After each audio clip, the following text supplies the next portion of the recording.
Happy low carb na naman po sa ating lahat. Tara po, magluto na naman tayo ng mushrooms and pork chop. Siyempre po ang ating pork chop ay ibibake na naman po natin ito. As usual, lalagyan natin ang ating mga ricados na asin, powdered black pepper at saka herbs. Lagyan po natin ng olive oil bago po natin ito i-bake. Siyempre, spread po muna natin ang ating mga ingredients sa buong pork chop natin.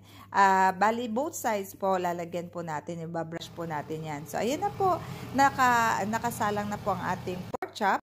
Habang niluluto po natin ang ating pork chop, inahanda na rin po natin ang ating champignon dupari. Yan po ang ating mushroom. So, ayan guys, paluto na po ang ating pork chop. Habang ang ating niluluto na champignon dupari or mushrooms ay naluluto na rin po dahil niluto po natin ito separately. Nilagay po natin ito sa ating frying pan. So, ayan guys, nakikita nyo na po.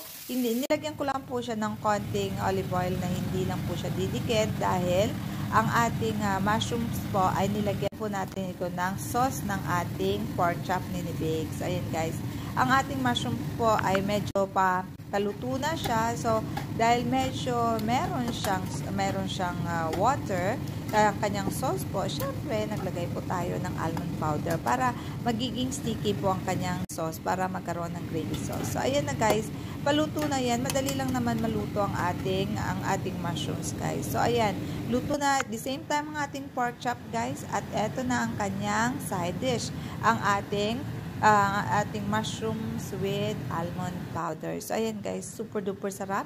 Subukan nyo po. Mapapawaw talaga kayo sa kanyang lasa. So, please follow and like and share po pag nagustuhan nyo ang aking video.